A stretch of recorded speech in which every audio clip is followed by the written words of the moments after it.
돈 이야기만 나오면 우리는 거짓말을 합니다. 돈이 뭐 그리 중요해? 건강이 최고지. 마음만 부자면 되는 거 아니야? 청빈하게 사는 게 진짜 멋진 인생이야. 그런데 말입니다.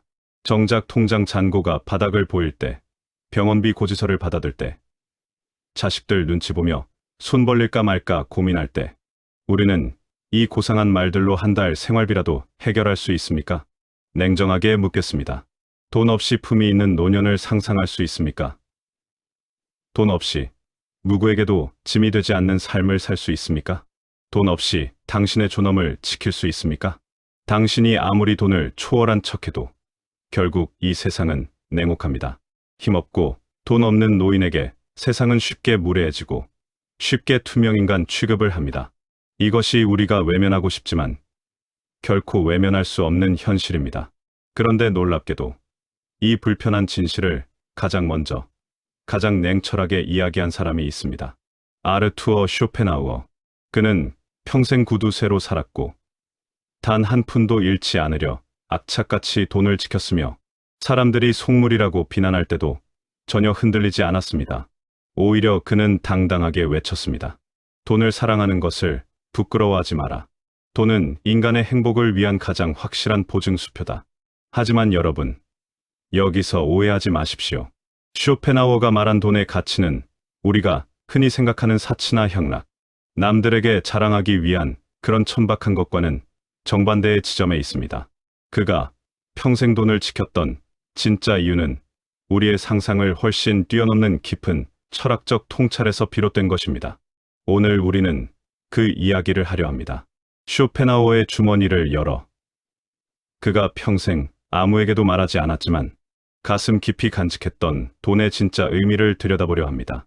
그리고 그 안에서 우리는 발견하게 될 것입니다. 나이 들어가는 우리가 존엄하게 살아가기 위해 반드시 알아야 할 돈에 대한 가장 솔직하고 냉정한 진실을 말입니다. 쇼펜하우어가 돈에 대해 남긴 가장 유명한 말이 있습니다. 돈은 바닷물과 같다. 마시면 마실수록 목이 더 마르다. 이 문장을 처음 들으면 대부분의 사람들이 오해를 합니다.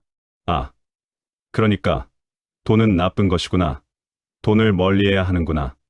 돈에 집착하면 불행해지는구나 하고 생각합니다. 심지어 어떤 사람들은 이 말을 근거로 쇼펜하우어가 청빈을 강조한 철학자라고 착각하기도 합니다. 하지만 그것은 완전히 잘못된 해석입니다.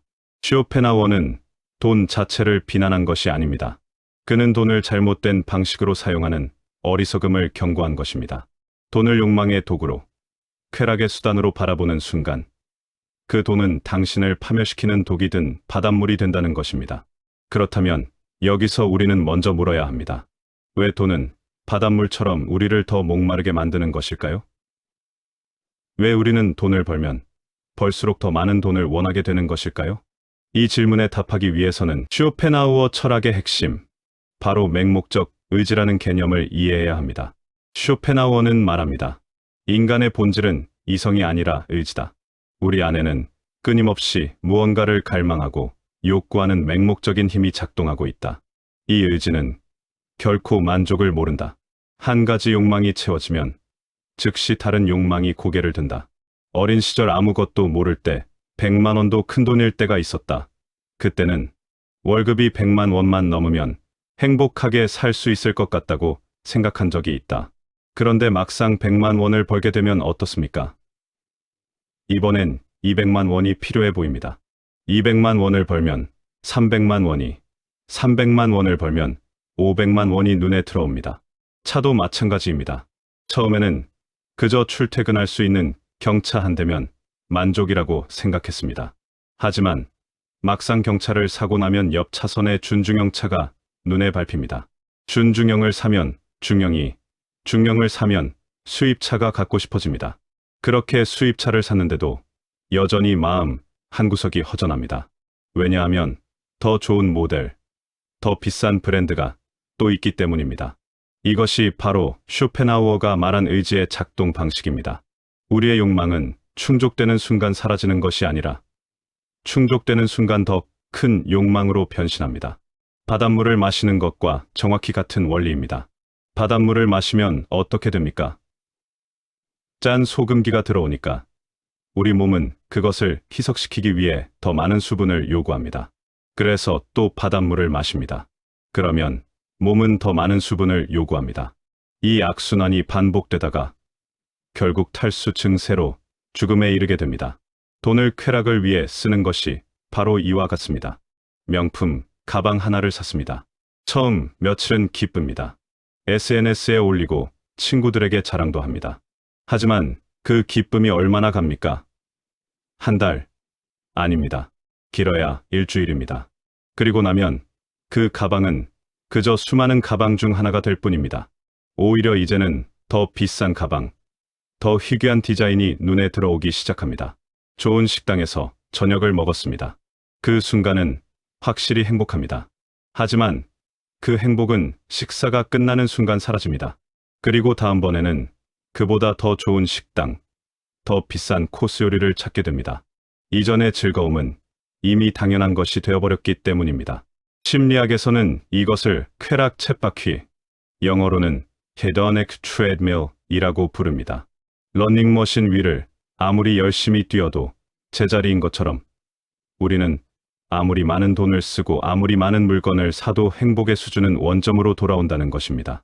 여기서 우리는 고대 그리스의 철학자 에피쿠로스를 잠깐 떠올려 볼 필요가 있습니다. 에피쿠로스는 쾌락주의자로 알려져 있지만 사실 그가 말한 쾌락은 우리가 생각하는 그런 천박한 향락이 아니었습니다. 그는 인간의 욕구를 세 가지로 구분했습니다. 첫째, 자연적이고 필수적인 욕구. 배고픔을 해결하기 위한 음식, 추위를 막기 위한 옷, 비바람을 피하기 위한 집. 이것들은 반드시 채워야 하는 욕구입니다.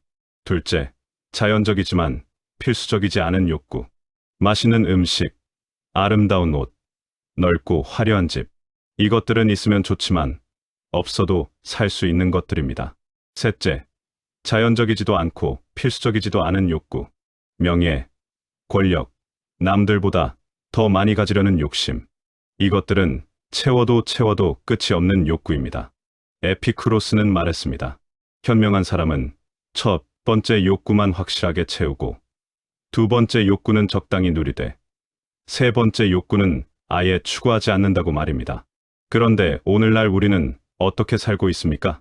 첫 번째 욕구, 즉 생존에 필요한 최소한의 것들은 이미 대부분 충족되어 있습니다. 밥을 굶을 걱정은 그렇게 많이 하지는 않습니다. 그런데도 우리는 불안합니다. 왜냐하면 세 번째 욕구, 즉 남들과의 비교, 과시, 인정받고 싶은 욕망에 사로잡혀 있기 때문입니다. 특히 우리 같은 중장년층은 더욱 그렇습니다. 젊은 사람들은 아직 미래가 있습니다. 지금은 작은 차를 타고 작은 집에 살아도 언젠가는 더 나아질 거라는 희망이 있습니다. 하지만 우리는 압니다. 이제 더 이상 크게 달라질 것이 없다는 것을 말입니다. 그렇기에 오히려 더 초조해집니다. 지금 보여주지 않으면 언제 보여주겠느냐는 생각에 무리한 소비를 하게 됩니다. 자식 결혼식 때 남들 집보다 초라해 보이면 안 된다는 생각에 빚을 내서라도 성대하게 치릅니다. 손주들에게 용돈을 줄 때도 다른 할머니, 할아버지보다 적게 주면 안 된다는 생각에 무리를 합니다. 동창회에 나갈 때도 초라해 보이면 안 된다는 생각에 옷과 액세서리에 돈을 씁니다. 이 모든 것이 무엇입니까? 바닷물을 벌컥벌컥 들이키는 것입니다. 더 심각한 것은 요즘 같은 SNS 시대입니다. 예전에는 그나마 비교 대상이 제한적이었습니다. 우리 동네, 우리 직장, 우리 친척 정도였습니다. 하지만 지금은 어떻습니까? 스마트폰을 켜는 순간 전 세계 사람들의 화려한 삶이 눈앞에 펼쳐집니다. 누군가는 유럽 여행을 다녀온 사진을 올립니다. 누군가는 비싼 식당에서 식사한 사진을 올립니다. 누군가는 새로 산 외제차 앞에서 찍은 사진을 올립니다. 그리고 우리는 그것을 보면서 생각합니다. 나도 저렇게 살아야 하는 거 아닌가? 나만 뒤처지는 거 아닌가? 하지만 그대여, 그것은 착각입니다. SNS에 올라오는 사진들은 그 사람 인생의 0.1%도 안 되는 순간들입니다. 가장 좋아 보이는 각도에서 가장 멋있어 보이는 순간만 골라서 올린 것입니다. 그 뒤에 숨겨진 빚더미, 스트레스, 불안은 보이지 않습니다. 통계를 보면 끔찍합니다. 우리나라 60대 이상 노인 파산이 급격히 늘고 있습니다. 그 이유가 무엇입니까? 사업 실패. 물론 그것도 있습니다. 하지만 더 많은 경우는 본인의 소비 때문입니다. 자식들 뒷바라지하느라, 체면 유지하느라, 남들에게 보이기 위한 소비를 하다가 노후 자금을 다 날려버리는 것입니다. 어떤 분은 자식 결혼시키고 집 마련해 주느라 평생 모은 돈을 다 쓰셨습니다. 그 자체는 아름다운 부모의 사랑입니다. 하지만 문제는 그 후입니다. 정작 본인은 노후 자금이 하나도 남지 않았습니다. 그래서 결국 자식들에게 생활비를 받아야 하는 처지가 되었습니다. 아이러니하지 않습니까? 자식 잘 되라고 모든 걸 다 주었는데 결국 그 자식에게 손을 벌리는 신세가 된 것입니다. 자식들은 나름대로 생활이 빠듯합니다. 부모를 모시는 것이 부담스럽습니다. 그 부담이 결국 관계의 틈을 만듭니다. 이것이 바로 쇼펜하우어가 경고한 것입니다. 돈을 잘못 쓰면, 돈을 욕망의 도구로 사용하면 당신은 결국 모든 것을 잃게 된다는 것입니다. 돈만 잃는 것이 아닙니다. 존엄을 잃고, 자유를 잃고, 관계를 잃고, 평온을 잃습니다. 그렇다면 우리는 어떻게 해야 할까요? 돈을 아예 멀리해야 할까요? 청빈하게 살아야 할까요? 아닙니다. 쇼펜하우어의 답은 정반대입니다. 그는 말합니다. 돈을 사랑하라. 돈을 소중히 여기고 지켜라. 하지만 절대로 잘못된 방식으로 쓰지 마라. 돈은 바닷물이 될 수도 있고 생명수가 될 수도 있습니다. 어떻게 쓰느냐에 따라 독이 될 수도 있고 약이 될 수도 있습니다. 돈을 남에게 보여주기 위해, 허영을 채우기 위해, 순간의 쾌락을 위해 쓴다면 그것은 바닷물입니다. 마시면 마실수록 당신은 더 목말라질 것이고 결국 말라 죽게 될 것입니다. 하지만 돈을 나의 자유를 지키기 위해, 나의 존엄을 보호하기 위해, 나의 독립을 유지하기 위해 아낀다면 그것은 생명수입니다. 당신을 살리는 물이 될 것입니다. 그렇다면 돈의 진짜 가치는 무엇일까요? 쇼펜하우어는 그것을 무엇이라고 불렀을까요? 그는 돈을 가리켜 이렇게 말했습니다. 돈은 얼어붙은 자유다. 이 말이 무슨 뜻인지 이제부터 함께 살펴보도록 하겠습니다. 얼어붙은 자유. 참으로 기묘한 표현입니다. 자유라는 것은 원래 흐르고 움직이는 것 아닙니까? 새가 하늘을 나는 것처럼, 물이 계곡을 흐르는 것처럼 자유는 역동적이고 생동감 넘치는 것이어야 하지 않습니까? 그런데 쇼펜하우어는 왜 자유 앞에 얼어붙었다는 형용사를 붙였을까요? 이 질문에 답하기 전에 우리는 먼저 자유라는 것에 대해 근본적으로 다시 생각해 볼 필요가 있습니다.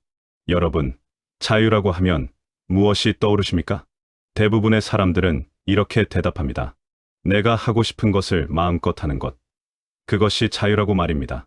좋은 음식을 먹고 싶으면 먹고, 여행을 가고 싶으면 가고, 쉬고 싶으면 쉬고, 일하고 싶으면 일하는 것. 그것이 자유라고 생각합니다. 그래서 많은 사람들이 돈을 벌면 이제 자유롭게 살 수 있을 거라고 믿습니다. 좋은 차를 사서 원하는 곳을 가고, 비싼 레스토랑에서 맛있는 음식을 먹고, 명품을 사서 입고, 해외여행을 다니는 것. 그것이 자유라고 생각합니다. 하지만 그것은 자유에 대한 첫 번째 착각입니다. 철학자들은 이것을 적극적 자유라고 부릅니다. 무언가를 할 수 있는 자유. 영어로는 freedom to라고 합니다. 그런데 여기에는 함정이 있습니다. 좋은 레스토랑에 가서 비싼 음식을 먹었습니다. 그 순간은 확실히 즐겁습니다. 하지만 그것이 당신을 자유롭게 만들었습니까? 그 식사가 끝나고 나면 당신은 여전히 월요일 아침에 출근해야 하고, 싫은 상사의 눈치를 봐야 하고, 하기 싫은 일을 해야 합니다. 명품 가방을 하나 샀습니다. 잠깐은 기분이 좋습니다. 하지만 그 가방이 당신을 자유롭게 만들었습니까? 오히려 그 가방값을 벌기 위해 당신은 더 많은 시간을 일해야 하고, 더 많은 스트레스를 감내해야 합니다. 여행을 다녀왔습니다. 사진도 많이 찍고 SNS에도 올렸습니다. 하지만 여행에서 돌아온 당신의 삶은 달라진 것이 있습니까? 여전히 똑같은 일상이 기다리고 있고, 여전히 똑같은 불안이 당신을 짓누릅니다. 이것이 바로 소비를 통한 자유의 허구입니다. 우리는 광고를 통해, 미디어를 통해 끊임없이 세뇌당합니다. 이것을 사면 자유로워질 거라고, 이것을 경험하면 행복해질 거라고 말입니다.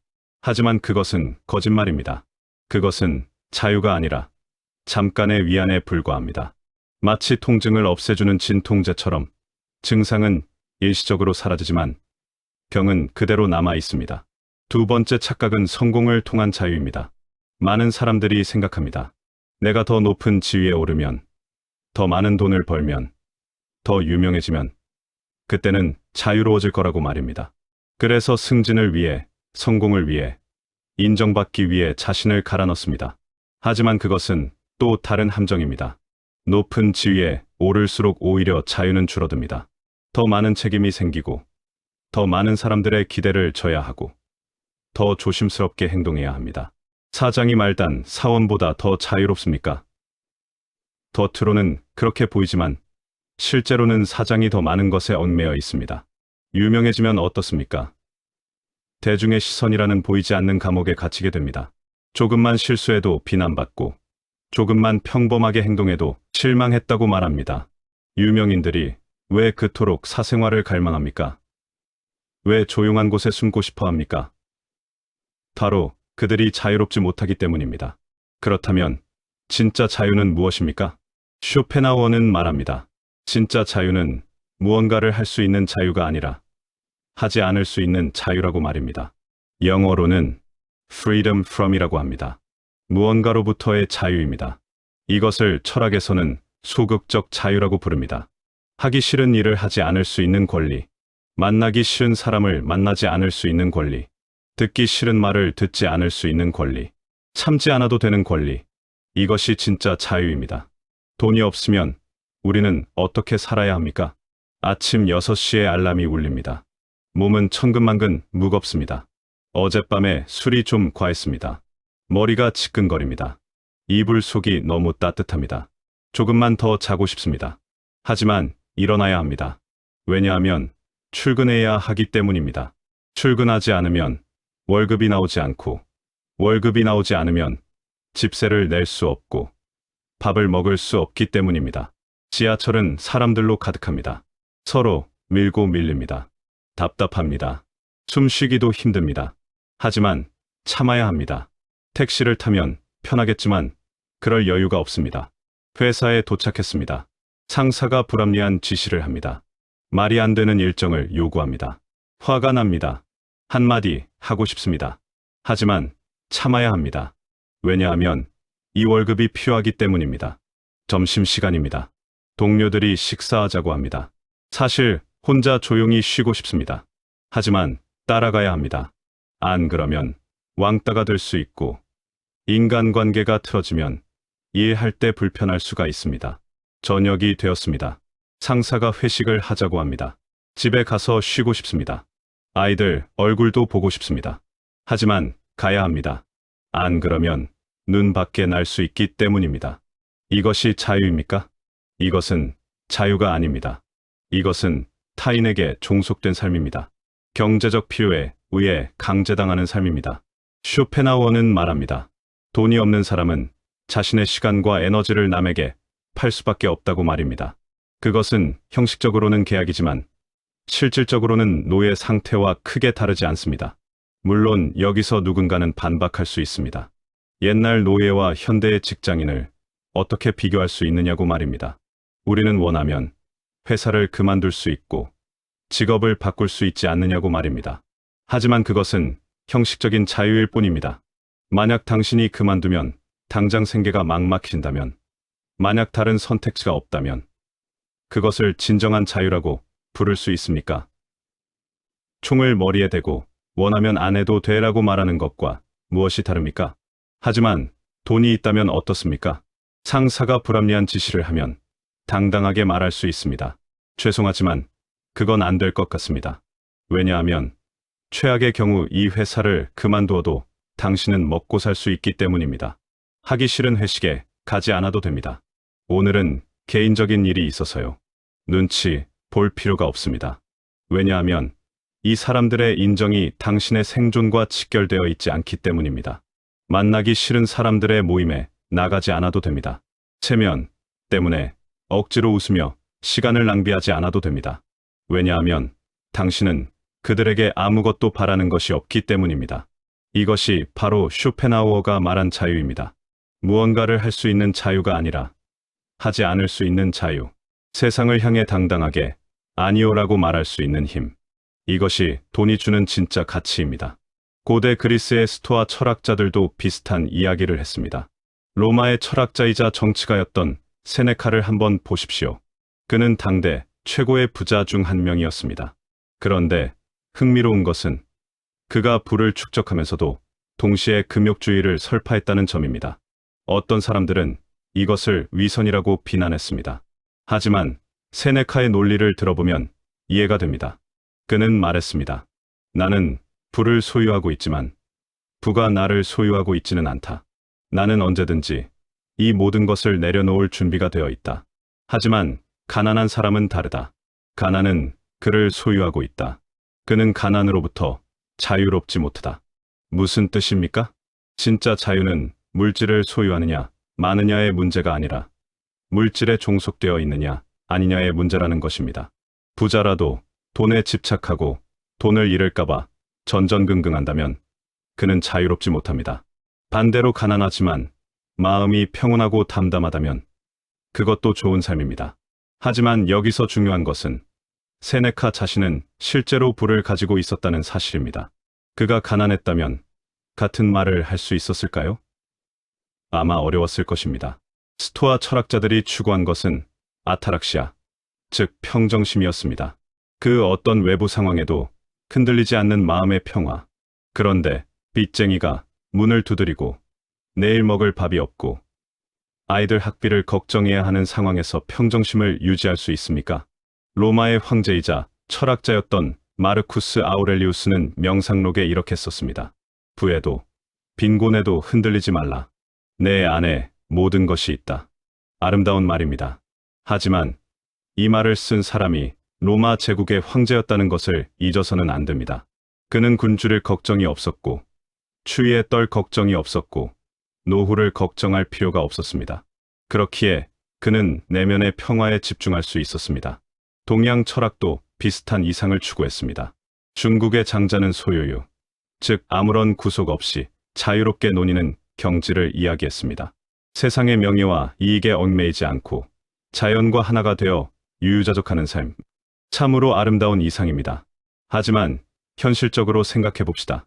장자가 말한 그런 삶을 살 수 있는 사람이 몇이나 됩니까?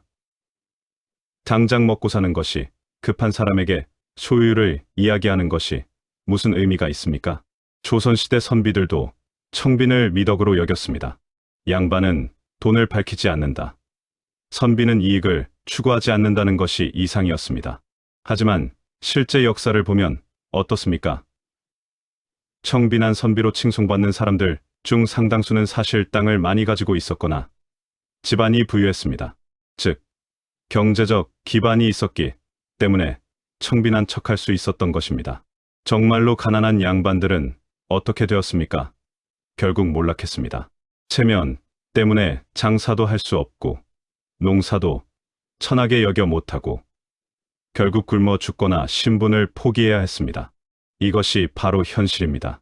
경제적 독립 없이는 정신적 자유도 없습니다. 물질적 안정 없이는 내면의 평화도 없습니다. 20세기의 실존주의 철학자들도 자유에 대해 많이 이야기했습니다. 장 폴 사르트르는 유명한 말을 남겼습니다. 인간은 자유롭도록 저주받았다. 무슨 뜻입니까? 인간은 자신의 삶을 스스로 선택해야 하는 존재이고 그 선택의 무게를 피할 수 없다는 것입니다. 하지만 여기서 우리는 물어야 합니다. 과연 경제적으로 예속된 사람이 진정으로 자유롭게 선택할 수 있습니까?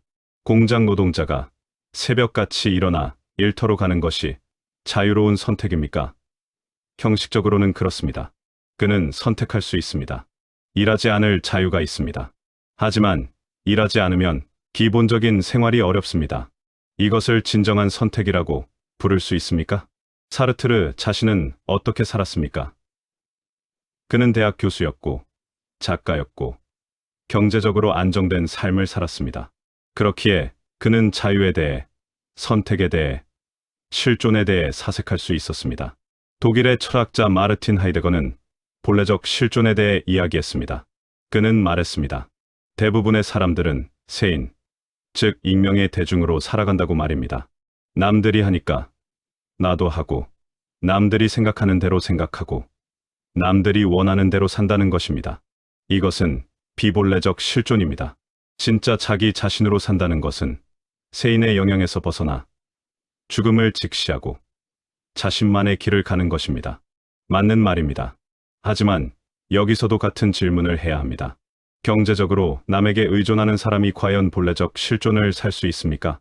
상사의 눈치를 봐야 하고, 동료들과의 관계를 신경 써야 하고, 고객의 비위를 맞춰야 하는 사람이 과연 자기 자신으로 살 수 있습니까?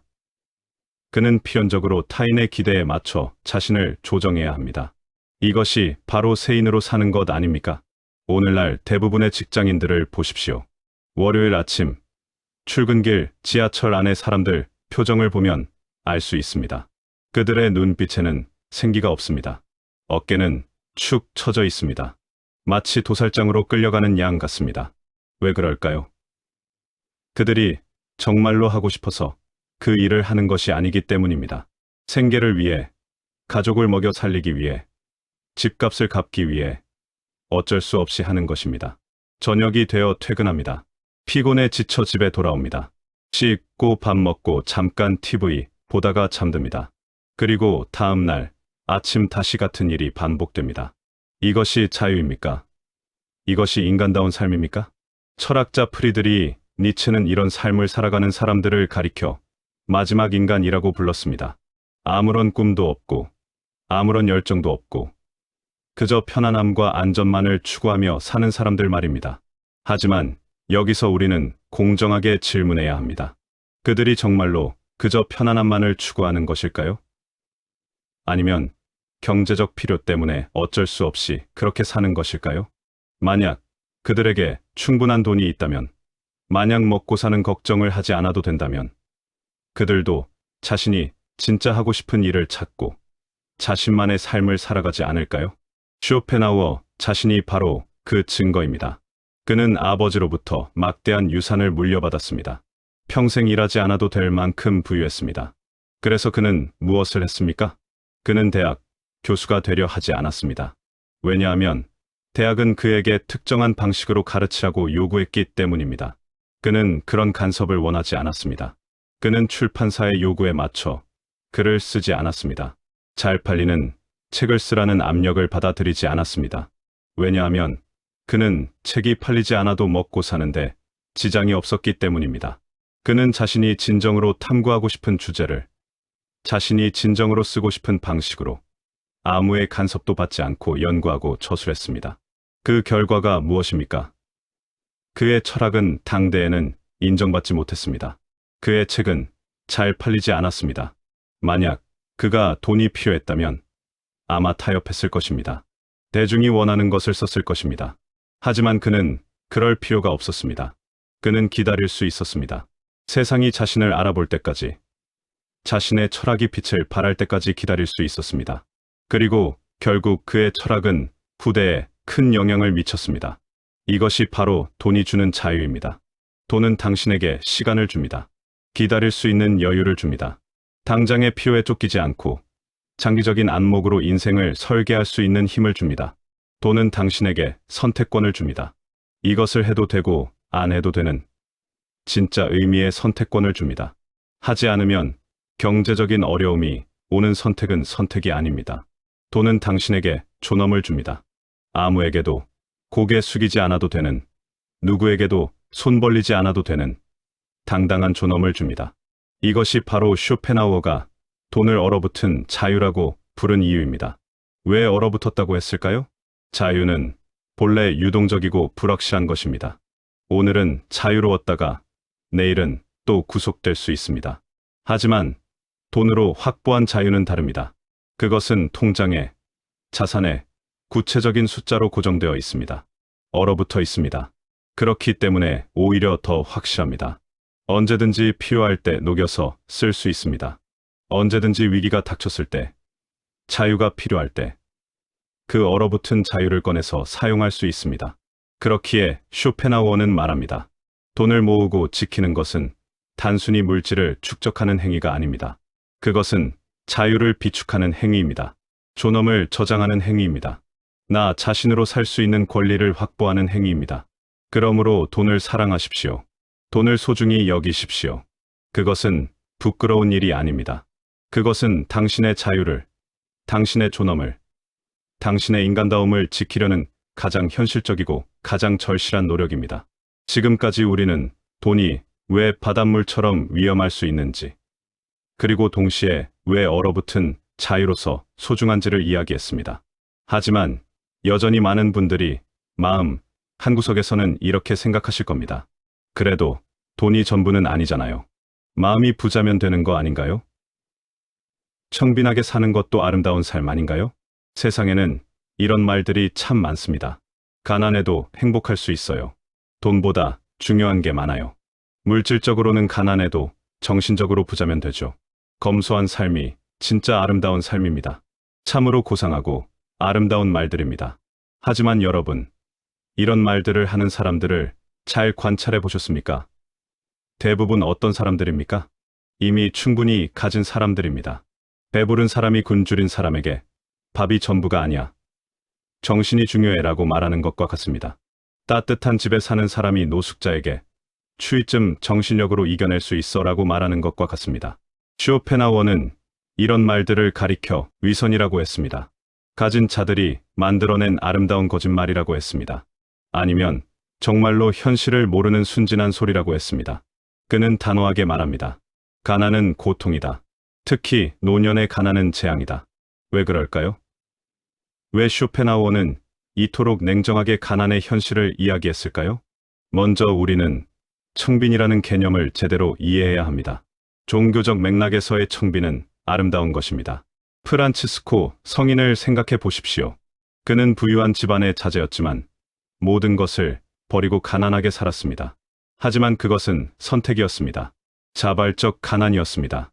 그에게는 언제든지 돌아갈 곳이 있었습니다. 그가 원한다면 다시 부유하게 살 수 있었습니다. 하지만 그는 신앙을 위해, 자신의 신념을 위해 스스로 가난을 택한 것입니다. 불교의 승려들도 마찬가지입니다. 그들은 무소유를 실천합니다. 하지만 그것은 깨달음을 위한 수행의 일환입니다. 그들에게는 절이라는 공동체가 있고 신도들의 시주가 있고 최소한의 생존은 보장되어 있습니다. 이것이 자발적 청빈입니다. 선택된 가난입니다. 하지만 우리가 이야기하는 가난은 다릅니다. 강제된 가난입니다. 어쩔 수 없는 가난입니다. 내일 먹을 밥이 없는 가난입니다. 병원비가 없어서 아픈 것을 참아야 하는 가난입니다. 이 둘은 완전히 다릅니다. 한국 문학을 보면 이것을 잘 알 수 있습니다. 이광수의 소설 흙을 보십시오. 농촌에 가난한 사람들이 나옵니다. 하지만 그들은 순박하고 정직하고 아름답게 그려집니다. 가난해도 행복할 수 있다는 메시지를 담고 있습니다. 하지만 박경리의 대하 소설 토지를 보십시오. 거기에 나오는 가난은 어떻습니까? 가난 때문에 딸을 팔아야 하고, 가난 때문에 존엄을 잃고, 가난 때문에 인간이 짐승처럼 살아가는 모습이 적나라하게 그려집니다. 어느 것이 진실에 가깝습니까? 안타깝게도 부자입니다. 진짜 가난은 낭만적이지 않습니다. 진짜 가난은 잔인합니다. 특히 나이가 들어서의 가난은 더욱 그렇습니다. 왜 그럴까요? 젊은 시절의 가난과 노년의 가난은 완전히 다릅니다. 젊었을 때는 가난해도 견딜 수 있습니다. 왜냐하면 희망이 있기 때문입니다. 25살, 30살. 비록 지금은 가난하지만 열심히 일하면 나아질 거라는 기대가 있습니다. 몸이 건강하니까 일할 수 있습니다. 배울 수 있습니다. 도전할 수 있습니다. 시간이라는 자산이 풍부하게 남아 있습니다. 그래서 청년의 가난은 때로는 낭만적으로 보이기까지 합니다.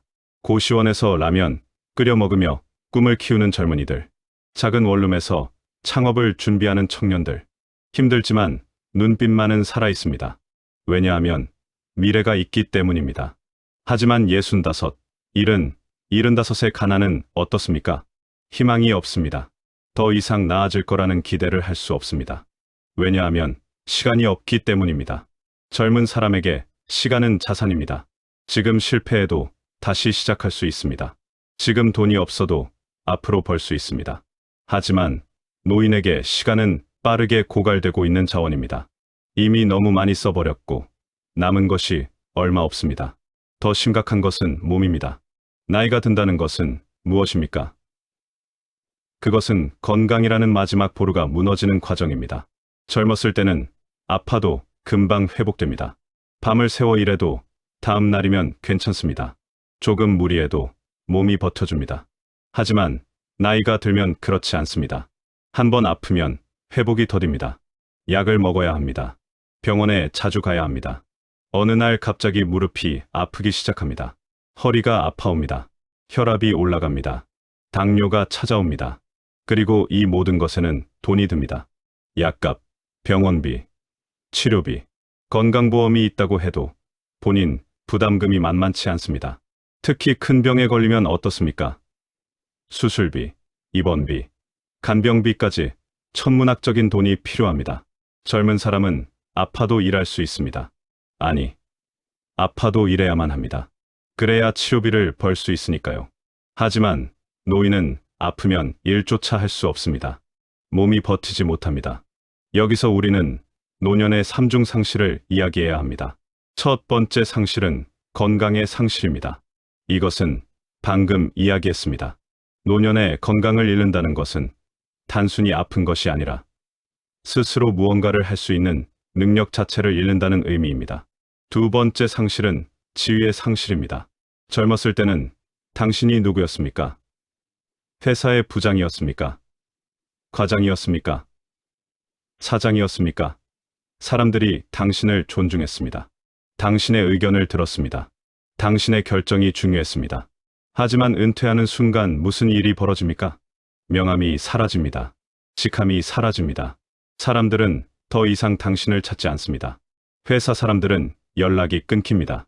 후배들은 안부 전화 한 통 없습니다. 처음에는 섭섭합니다. 하지만 곧 깨닫게 됩니다. 사람들이 존중했던 것은 당신이라는 사람이 아니라 당신의 지위였다는 것을, 당신이 가진 권력이었다는 것을 말입니다. 동창회에 나가도 마찬가지입니다. 아직 현역인 친구들은 서로 명함을 교환하고 근황을 묻습니다. 하지만 은퇴한 사람은 구석으로 밀려납니다. 대화에 끼지도 못합니다. 왜냐하면 더 이상 쓸모가 없기 때문입니다. 이것이 얼마나 잔인한 현실입니까? 세 번째 상실은 관계의 상실입니다. 나이가 들면 사람들이 하나둘씩 떠나갑니다. 친구가 세상을 떠납니다. 형제가 떠납니다. 배우자가 먼저 갈 수도 있습니다. 그리고 살아있는 사람들도 점점 멀어집니다. 자식들은 바쁩니다. 손주들은 할머니 할아버지보다 친구들과 노는 것을 더 좋아합니다. 외로움이 찾아옵니다. 하루 종일 아무와도 말을 안 하는 날이 있습니다. 핸드폰이 울리지 않습니다. 문자 하나 오지 않습니다. 이 세 가지 상실, 건강의 상실, 지위의 상실, 관계의 상실, 이것만으로도 노년은 힘듭니다. 이것만으로도 견디기 어렵습니다. 그런데 여기에 가난까지 더해진다면 어떻게 됩니까? 재앙이 됩니다. 쇼펜하우어는 돈을 가리켜 프로테우스에 비유했습니다. 프로테우스는 그리스 신화에 나오는 바다의 신입니다. 이 신의 특징은 무엇입니까? 자유자재로 모습을 바꿀 수 있다는 것입니다. 어떤 때는 사자가 되고, 어떤 때는 뱀이 되고, 어떤 때는 물이 되고, 어떤 때는 나무가 됩니다. 돈도 마찬가지입니다. 건강을 잃었습니까? 돈은 병원이 됩니다. 의사가 됩니다. 약이 됩니다. 간병인이 됩니다. 돈이 있으면 최고의 치료를 받을 수 있습니다. 아픈 것을 참지 않아도 됩니다. 지위를 잃었습니까? 돈은 존중이 됩니다. 슬프지만 이것이 현실입니다. 돈이 있는 노인과 돈이 없는 노인을 대하는 사람들의 태도는 완전히 다릅니다. 은행에 가보십시오. 재산이 많은 VIP, 고객과 일반 고객을 대하는 직원들의 태도가 다릅니다. 병원에 가보십시오. 돈이 있는 환자와 없는 환자를 대하는 태도가 다릅니다. 심지어 가족 안에서도 그렇습니다. 재산이 있는 부모와 없는 부모를 대하는 자식들의 태도가 미묘하게 다릅니다. 입 밖으로 내지는 않지만 마음속 깊은 곳에서 계산이 이루어집니다. 관계를 잃었습니까? 돈은 관계가 됩니다. 외로움을 달랠 수 있는 여가 활동을 할 수 있습니다. 문화센터에 다닐 수 있습니다. 취미 생활을 할 수 있습니다. 여행을 갈 수 있습니다. 돈이 있으면 사람들이 모입니다. 식사 한 번 대접하면 옛 친구들이 옵니다. 손주들에게 용돈을 주면 손주들이 찾아옵니다. 냉정한 이야기지만 이것이 현실입니다. 그런데 만약 노년에 돈마저 없다면 어떻게 됩니까? 아픈데 병원에 갈 수 없습니다. 약값이 부담스러워 약을 먹다 말다 합니다. 큰 병이 와도 수술을 포기합니다.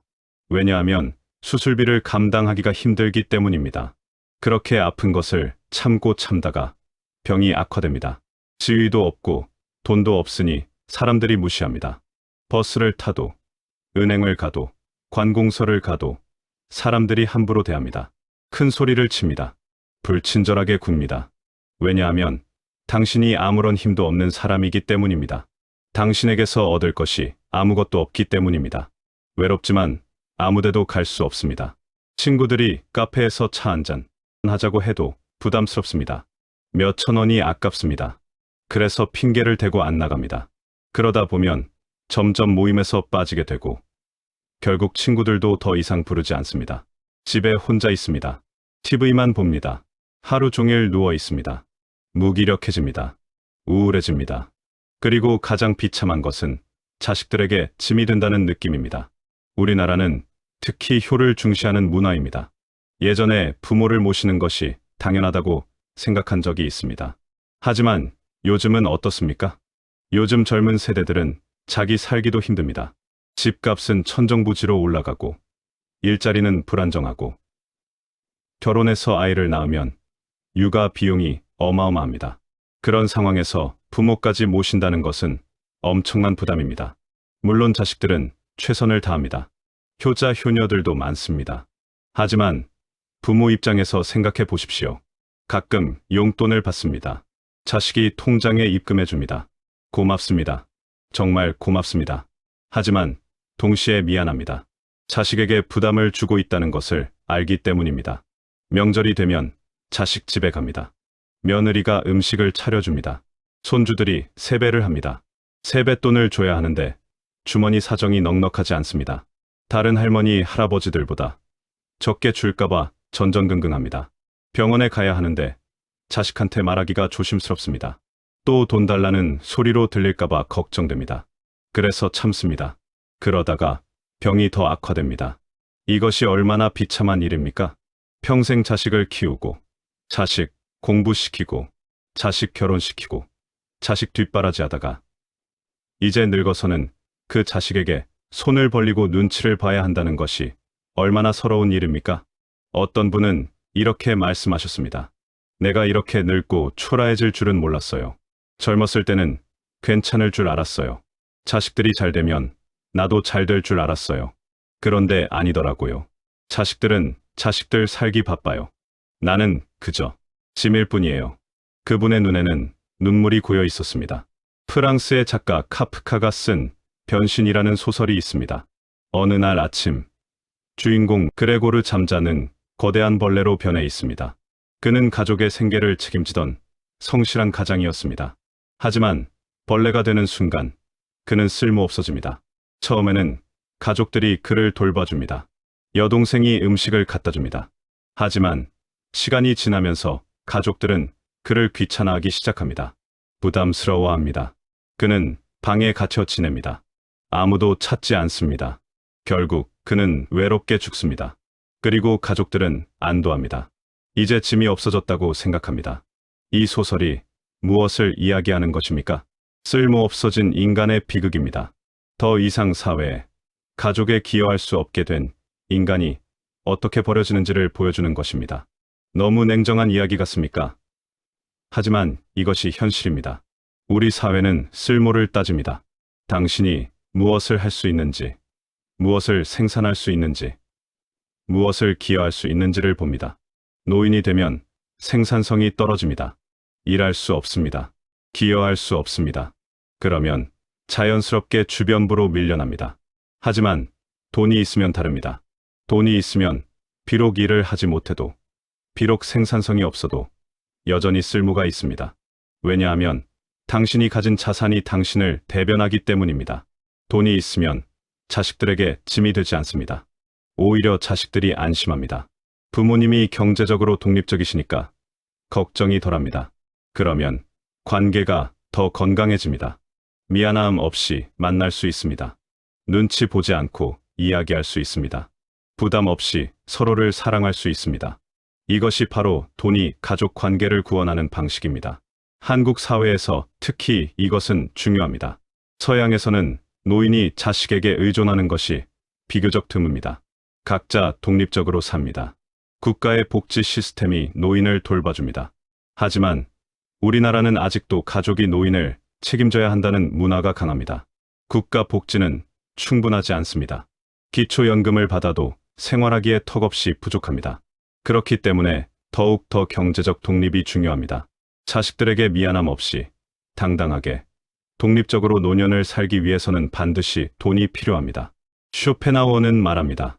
노년의 가난은 재앙이다. 왜냐하면 그것은 단순히 배가 고픈 문제가 아니라 인간으로서의 존엄이 무너지는 문제이기 때문이다. 맞습니다. 젊었을 때 굶는 것과 늙어서 굶는 것은 다릅니다. 젊었을 때는 굶어도 내일을 기약할 수 있습니다.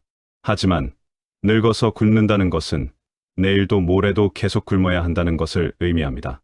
젊었을 때 무시당하는 것과 늙어서 무시당하는 것은 다릅니다. 젊었을 때는 무시당해도 언젠가 인정받을 수 있다는 희망이 있습니다. 하지만 늙어서 무시당한다는 것은 이제 영영 존중받지 못할 수도 있다는 것을 의미합니다. 젊었을 때 외로운 것과 늙어서 외로운 것은 다릅니다. 젊었을 때는 외로워도 새로운 관계를 맺을 수 있습니다. 하지만 늙어서 외롭다는 것은 이대로 혼자 죽을 수도 있다는 것을 의미합니다. 그러므로 가난을 미화하지 마십시오. 청빈이 아름답다는 말에 속지 마십시오. 그것은 가진 자들의 위선입니다. 마음만 부자면 된다는 말에 속지 마십시오. 마음이 부자가 되려면 최소한의 물질적 안정이 필요합니다. 돈이 전부가 아니라는 말에 속지 마십시오. 돈이 전부는 아니지만 돈이 없으면 아무것도 할 수 없습니다. 쇼펜하우어 자신이 그 증거입니다. 그는 금수저였습니다. 아버지로부터 막대한 유산을 물려받았습니다. 누군가는 그를 비난했습니다. 운이 좋았을 뿐이다. 부모 잘 만난 것밖에 없다. 하지만 쇼펜하우어는 당당했습니다. 맞다. 나는 운이 좋았다. 나는 돈이 있었기 때문에 평생 남에게 시간을 팔지 않아도 되었다. 덕분에 나는 오직 진리를 탐구하는 일에만 몰두할 수 있었다. 만약 내가 가난했다면 나는 절대로 이런 철학을 완성할 수 없었을 것이다. 그의 솔직함이 오히려 우리에게 교훈을 줍니다. 위선적으로 가난을 미화하는 것보다 정직하게 돈의 필요성을 인정하는 것이 훨씬 더 지혜롭다는 것을 말입니다. 돈을 아끼고 지키는 것은 부끄러운 일이 아닙니다. 그것은 나의 노후를 비참하게 만들지 않겠다는 결심입니다. 그것은 나의 존엄을 끝까지 내 힘으로 지키겠다는 각오입니다. 그것은 자식들에게 짐이 되지 않겠다는 책임감입니다. 그것은 마지막까지 인간답게 살겠다는 엄숙한 다짐입니다. 지갑이 두둑해야 목소리에 힘이 실립니다. 통장이 든든해야 허리를 꼿꼿이 펼 수 있습니다. 노후 자금이 확보되어야 편안하게 잠들 수 있습니다. 이것이 바로 쇼펜하우어가 우리에게 전하는 메시지입니다. 가난을 미화하지 마라. 특히 노년의 빈곤은 재앙이다. 그러므로 지금부터라도 당신의 돈을, 당신의 자산을, 당신의 노후를 진지하게 준비하라. 그렇다면 구체적으로 어떻게 해야 할까요? 어떻게 돈을 관리하고 지켜야 할까요? 우리는 지금까지 돈이 왜 중요한지, 특히 노년의 돈이 왜 절대적으로 필요한지를 이야기했습니다. 이제 남은 질문은 하나입니다. 그 돈을 어떻게 지켜야 하는가? 많은 사람들이 착각합니다. 돈을 버는 것이 어렵지, 지키는 것은 쉽다고 생각합니다. 하지만 쇼펜하우어는 정반대로 말합니다. 돈을 버는 것보다 지키는 것이 훨씬 더 어렵고 훨씬 더 중요하다. 왜 그럴까요? 돈을 버는 것은 한 번의 행운으로도 가능합니다. 사업이 성공할 수도 있고, 부동산이 오를 수도 있고, 주식이 대박날 수도 있습니다. 복권에 당첨될 수도 있습니다. 하지만 그 돈을 지키는 것은 전혀 다른 문제입니다. 지키는 것은 행운이 아니라 원칙의 문제입니다.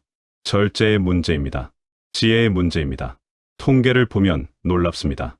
복권에 당첨된 사람들의 70%가 5년 안에 파산한다고 합니다. 수십억, 수백억을 받았는데도 말입니다. 왜 그럴까요? 돈을 지킬 줄 몰랐기 때문입니다. 프로 운동선수들도 마찬가지입니다. 젊었을 때 엄청난 돈을 법니다. 하지만 은퇴하고 나면 많은 선수들이 경제적으로 어려워집니다. 왜냐하면 돈이 많이 들어올 때 흥청망청 써버렸기 때문입니다. 그렇다면 쇼펜하우어는 돈을 어떻게 관리하라고 했습니까? 그의 제1원칙은 아주 단순하지만 강력합니다. 원금은 절대 건드리지 마라. 이 말을 이해하기 위해 중세시대의 성을 한번 떠올려 보십시오. 성에는 여러 층의 방어벽이 있습니다. 가장 바깥쪽에는 높고 두꺼운 외벽이 있습니다. 이것이 적의 침입을 막는 첫 번째 방어선입니다. 그 안쪽에는 또 다른 벽이 있습니다. 내성이라고 부릅니다. 만약 외벽이 뚫려도 내성이 버티고 있으면 성은 함락되지 않습니다. 그리고 성 안에는 무엇이 있습니까? 식량 창고가 있습니다. 물 저장고가 있습니다. 무기고가 있습니다. 적이 아무리 오래 포위해도 버틸 수 있도록 준비가 되어 있습니다. 이 성의 가장 중요한 부분은 무엇입니까? 바로 성벽입니다. 성벽이 무너지면 그 안에 아무리 많은 식량과 무기가 있어도 소용이 없습니다. 적이 쳐들어와 다 약탈해 가기 때문입니다. 우리의 재산도 마찬가지입니다. 원금은 성벽입니다. 그것은 외부의 불행과 재난으로부터 당신을 지켜주는 방어벽입니다. 이자나 수익은 식량입니다. 그것으로 일상을 살아가는 것입니다. 성을 지키는 사람이 만약 추위를 막기 위해 성벽의 나무를 뜯어다가 불을 지핀다면 어떻게 되겠습니까? 당장은 따뜻하겠지만 성벽이 약해집니다. 그리고 다음번에 또 춥다고 성벽을 뜯어냅니다. 그러다 보면 결국 성벽이 무너지고 성 전체가 함락됩니다. 많은 사람들이 바로 이것을 합니다. 퇴직금을 받았습니다. 5억이 들어왔습니다. 엄청난 돈입니다. 평생 이렇게 큰 돈을 만져본 적이 없습니다. 그래서 생각합니다. 이제 좀 살아보자. 그동안 고생했으니까 이제 좀 누려보자. 자식이 집 사는데 보태줍니다. 좋은 차를 삽니다. 해외여행을 갑니다. 명품을 삽니다. 친구들 밥도 사고 술도 삽니다. 그렇게 몇 년이 지나면 어떻게 됩니까? 5억이 2억이 되고 2억이 1억이 되고 어느새 바닥이 보입니다. 그제서야 깨닫습니다. 아, 이러면 안 되는구나. 하지만 이미 늦었습니다. 나이는 들었고 더 이상 벌 수 있는 방법도 없고 남은 돈은 얼마 없습니다. 이것이 바로 성벽을 허무는 행위입니다. 쇼펜하우어는 원금과 이자를 철저하게 구분했습니다.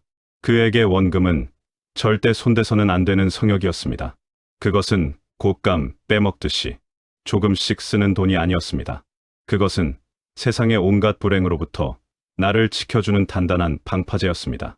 그는 오직 그 원금이 벌어다 주는 이자나 수익의 범위 내에서만 생활했습니다. 만약 이자가 적다면 어떻게 했습니까? 생활 수준을 낮췄습니다. 절대로 원금을 깎아먹지 않았습니다. 왜 그랬을까요? 그는 알고 있었기 때문입니다. 원금을 한번 깎기 시작하면 멈출 수 없다는 것을 말입니다. 그것은 마치 댐에 금이 가는 것과 같습니다. 처음에는 작은 틈새로 물이 조금 새어나옵니다. 별것 아닌 것처럼 보입니다. 하지만 그 틈은 점점 벌어지고 결국 댐 전체가 무너집니다. 현대 경제학에서는 이것을 복리의 역효과라고 설명합니다. 우리는 복리의 마법에 대해 많이 듣습니다. 돈이 돈을 번다는 것, 이자에 이자가 붙는다는 것. 1,000만 원을 연 5%로 운용하면 1년에 50만 원이 생기고 그 50만 원을 다시 투자하면 그것도 이자를 낳습니다. 시간이 지날수록 눈덩이처럼 불어납니다. 그런데 반대의 경우도 마찬가지입니다. 만약 당신이 원금을 조금씩 까먹는다면 복리는 거꾸로 작동합니다. 원금이 줄어들면 이자도 줄어듭니다. 이자가 줄어들면 생활이 빠듯해집니다. 그러면 또 원금을 깎아먹게 됩니다. 그러면 이자는 더 줄어듭니다. 이것이 반복되면 결국 원금이 바닥나는 날이 옵니다. 더 무서운 것은 시간입니다. 젊었을 때 원금을 잃으면 다시 모을 수 있습니다. 아직 일할 수 있는 시간이 많이 남아 있으니까요. 하지만 노년의 원금을 잃으면 어떻습니까? 다시 모을 방법이 없습니다. 65살에 퇴직금 5억을 받았습니다. 몇 년 동안 펑펑 쓰다가 70살에 2억만 남았습니다. 이제 정신을 차리고 아껴 쓰려고 합니다. 하지만 이미 늦었습니다. 2억으로 남은 20년, 30년을 살아야 합니다. 부족합니다. 그런데 이제 다시 벌 수 있습니까? 70살에 취직할 수 있습니까? 사업을 할 수 있습니까? 시간은 돈으로 살 수 없습니다. 특히 노년의 시간은 절대로 되돌릴 수 없습니다. 그러므로 쇼펜하우어는 말합니다. 원금은 절대 건드리지 마라. 그것은 당신의 생명줄이다. 그것은 당신을 지켜주는 성벽이다. 한 번 무너뜨리면 다시 쌓을 수 없다. 그렇다면 생활이 빠듯하면 어떻게 해야 합니까? 생활 수준을 낮추어야 합니다. 이것이 쇼펜하우어의 두 번째 원칙입니다. 이자, 범위 내에서 생활하라. 수입에 맞춰 지출을 조정하라. 절대로 거꾸로 하지 마라. 많은 사람들이 거꾸로 합니다. 생활 수준을 먼저 정해놓고 그에 맞춰 돈을 씁니다. 돈이 부족하면 빚을 내거나 원금을 깎아먹습니다. 이것은 자살 행위입니다. 고대 그리스의 스토아 철학자 에픽테토스를 한번 보십시오. 그는 노예로 태어났습니다. 일생의 대부분을 노예로 살았습니다. 재산이라고는 아무것도 없었습니다. 하지만 그는 말했습니다. 부는 많이 가진 것이 아니라 적게 필요로 하는 것이다. 무슨 뜻입니까? 진짜 부자는 많이 가진 사람이 아니라 욕심이 적은 사람이라는 것입니다. 연봉 1억을 받는데 1억 5천을 쓰는 사람과 연봉 5천만 원을 받는데 4천만 원을 쓰는 사람 중에 누가 더 부자입니까? 후자입니다. 왜냐하면 후자는 여유가 있지만 전자는 빚을 지고 있기 때문입니다. 에픽테토스는 또 말했습니다. 자유는 원하는 것을 갖는 것이 아니라 원하지 않는 것이다. 깊은 말입니다. 우리는 무언가를 원하는 순간 그것의 노예가 됩니다. 좋은 차를 원하면 그 차를 사기 위해 일해야 합니다. 큰 집을 원하면 그 집을 유지하기 위해 일해야 합니다. 명품을 원하면 그것을 사기 위해 돈을 벌어야 합니다. 하지만 원하지 않는다면 어떻습니까? 자유로워집니다. 작은 차로도 만족하고 작은 집으로도 만족하고 검소한 옷으로도 만족한다면 당신은 많은 돈이 필요하지 않습니다. 많은 돈이 필요하지 않다면 남에게 시간을 팔 필요도 없습니다. 이것이 바로 검소의 미학입니다. 하지만 여기서 중요한 것은 검소함과 가난함은 다르다는 것입니다. 가난은 강제입니다. 돈이 없어서 어쩔 수 없이 적게 쓰는 것입니다. 하지만 검소는 선택입니다. 돈이 있지만 의도적으로 적게 쓰는 것입니다. 전자는 비참하지만 후자는 자유롭습니다. 왜냐하면 전자는 선택권이 없지만 후자는 선택권이 있기 때문입니다. 쇼펜하우어가 실천한 것이 바로 이것입니다. 그는 돈이 많았지만 검소하게 살았습니다. 화려한 저택에 살지 않았습니다. 비싼 옷을 입지 않았습니다. 사치스러운 파티를 열지 않았습니다. 왜 그랬을까요? 가난해서가 아니라 불필요했기 때문입니다. 그런 것들이 그에게 진짜 자유를 가져다 주지 않는다는 것을 알았기 때문입니다. 대신 그는 무엇에 돈을 썼습니까? 책을 샀습니다. 조용한 공간을 확보했습니다. 아무도 간섭하지 않는 독립적인 생활을 유지했습니다. 건강을 돌봤습니다. 이것들이 그에게는 진짜 가치 있는 것들이었습니다. 이것이 바로 자발적 단순함의 힘입니다. 당신이 정말로 필요한 것이 무엇인지 알고 불필요한 것을 과감히 버릴 수 있다면 당신은 훨씬 적은 돈으로도 행복하게 살 수 있습니다.